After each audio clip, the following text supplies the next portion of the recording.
It was supposed to be a peaceful weekend getaway, a nature field trip planned months in advance for a small class of disabled students from a local special needs school.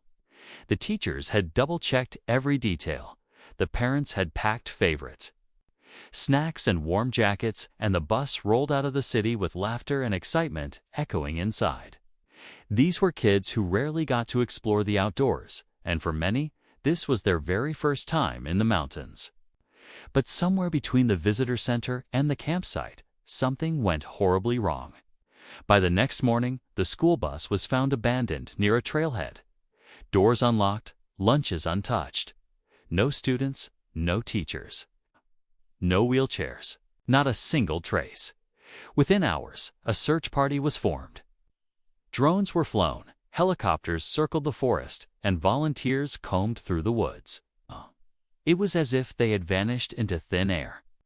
The forest rangers, used to the usual lost hiker or missing camper, had never seen anything like it. How could an entire group just disappear? Especially a group that included nonverbal children and students who required constant care. Then, exactly 48 hours later, just as the search was beginning to lose momentum, a park ranger radioed in a strange discovery deep within a restricted part of the park, not open to the public. What he found would raise more questions than answers and send a wave of panic through the entire search team. And what came next? No one was ready for it. The ranger who made the discovery, Daniel Hayes, had worked those mountains for over 20 years. He'd seen his fair share of strange things: bears getting too close to campsites, hikers going off trail, but nothing prepared him for what he stumbled upon. About 3 miles off any marked path, in a dense, silent part of the forest, he found a circle of neatly placed backpacks, each one zipped shut and arranged as if someone had purposely laid them out. In the middle of the circle was a school-issued iPad, still powered on, showing a paused video of the students laughing on the bus just hours before they vanished. Parents began arriving at the search base, desperate for updates. Many of them had children with mobility challenges, and the idea that they could have wandered off alone didn't make sense.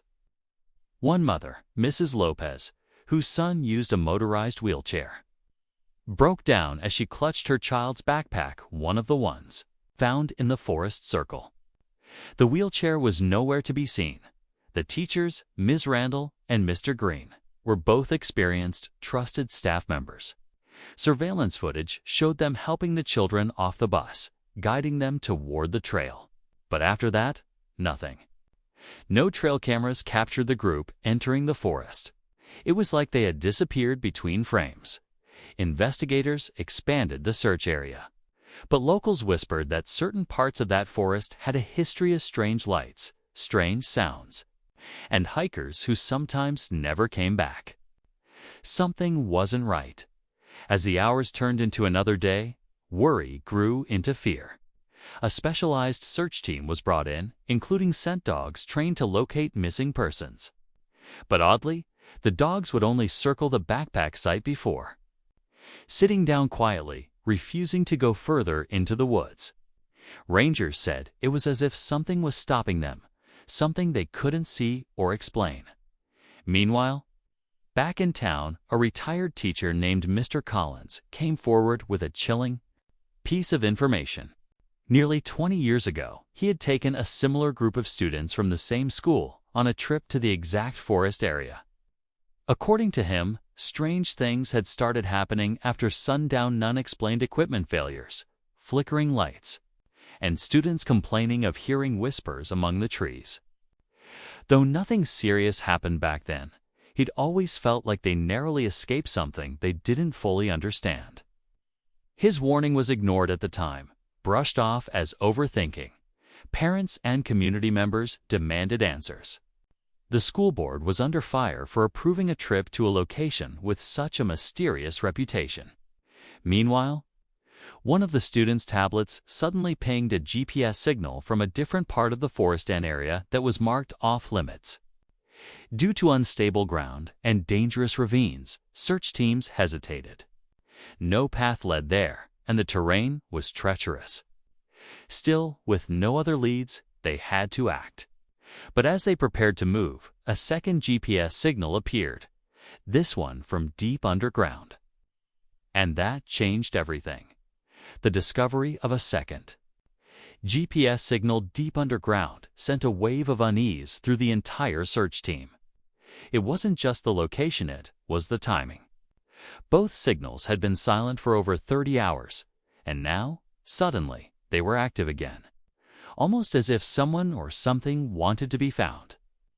The coordinates pointed to a remote part of the forest, far beyond the main trails, where no rescue crew had gone before. The area was known for its unstable caves and old sealed-off mining tunnels. Abandoned decades ago, after multiple collapses, rangers, joined by a small rescue squad equipped with climbing gear, followed the weak signal through thick brush and jagged rocks. Hours passed with no sign of the missing class, but then a break came. One of the rangers spotted something just barely visible under a pile of fallen leaves. A pink shoe, small and muddy, matching the exact kind worn by one of the missing girls. The air grew colder the further they moved in. Radios crackled and batteries drained unusually fast. Even GPS devices began to malfunction, jumping coordinates or shutting off completely. And then, just as the sun dipped below the trees, they found a tan old hatch embedded in the earth, covered with moss and rust. It wasn't listed on any modern map. One of the volunteers swore he saw movement just beneath it, a flicker like a flashlight. The team paused, hearts racing. What Torhu was waiting on the other side of that door? With trembling hands, one of the rangers turned the rusted handle of the hatch. It groaned loudly as it opened, revealing a narrow metal ladder leading straight down into the darkness. The air that rushed up smelled damp and stale, like it hadn't been disturbed in decades. The team descended carefully, their flashlights barely cutting through the thick black. At the bottom was a narrow tunnel, lined with old support beams and scattered with tools, as if the miners had left in a hurry. But what caught everyone's breath wasn't the tunnel, it was the row of wheelchairs and backpacks neatly stacked along the wall, untouched, as if placed there just moments before they could process what they were seeing. One of the rescue workers called out he'd found a journal. Flipping through, it was clear it didn't belong to any of the missing teachers or students. The entries were old, written by someone who had once worked in the mine. The final page read, asterisk, "They hear everything down here. Once you step inside, they don't let you leave unless they choose you." The handwriting trailed off mid-sentence, and then the second twist came. One of the search team's radios sparked to life, but it wasn't static, it was the unmistakable voice of a child. Soft, almost whispering, asterisk, "We're still here, but they won't let us go." The voice repeated once, then silence. The rescue team froze. They weren't just searching anymore. Something was watching and listening from the dark.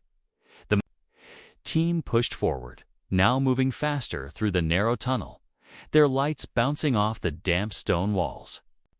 Every few feet, they found more clues, drawings scratched into the dirt by small hands. A water bottle with a student's name still on the label and a worn blanket draped over a bench. Then, finally, they heard its soft crying, echoing faintly through the passageway, hearts pounding. They turned a corner and found a chamber lit by faint emergency lights that still flickered from a forgotten generator.